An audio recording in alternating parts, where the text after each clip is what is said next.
closet. I play a father, Clint, and he is dealing with the issue of things that have happened with his wife. He is struggling with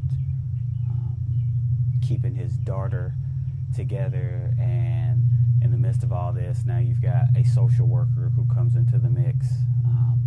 The main thing that drew me to this story was the way that it is written and drawn out, because in most films like this you see where there is a demon possession or a scary monster or a boogeyman in the scenario, and then it gets defeated or it gets casted out, and that's the end of the movie.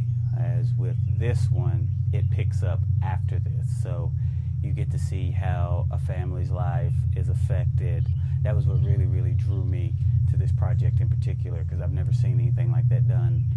Yeah, there's a great deal of tension between me and the social worker when he shows up into the scene, because at this point there are secrets that are being hidden between myself, between my daughter, and between my wife as well. So now you've got this social worker who comes into the mix. So essentially throughout the film, even though he's investigating to find out what's going on, I'm doing everything in my power to get him out of the house as soon as possible.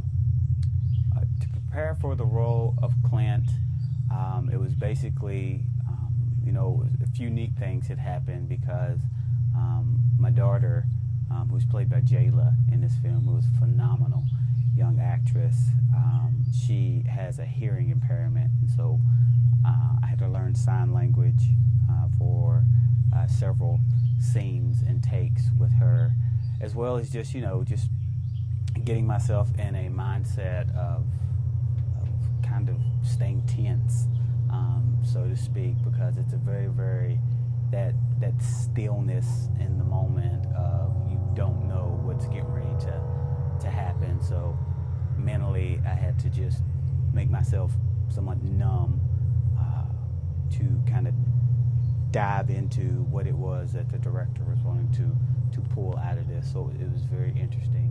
The toll that it has taken on my character has been one of pretty much at a breaking point.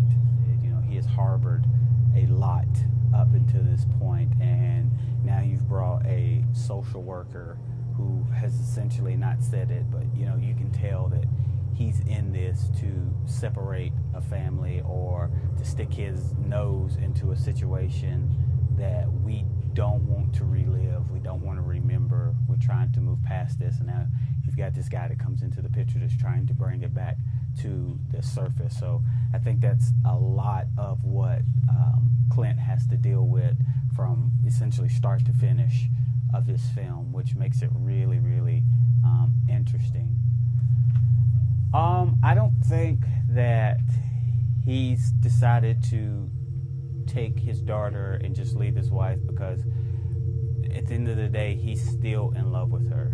She can't help what it is that has happened to her.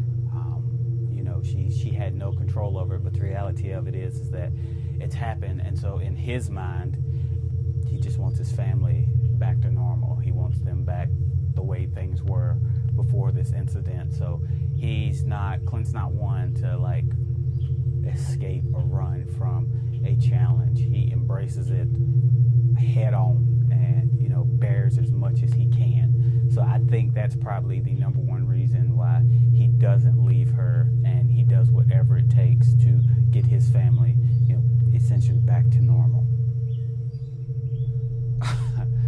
What would the audience find the next day if the film was to continue? That can be actually a really dangerous question. We could almost call that a spoiler alert, because as you will see in the film at this point, it's very, without giving away a lot, it's very climactic. And so I think that if it carried on, the one thing viewers would find when they walked in the house is probably a whole lot of what the heck just happened here. It'd probably be one of those run in and run out, and pack your stuff because we're getting out of here. So essentially, I think that's what would happen if it was a to be continued type scenario.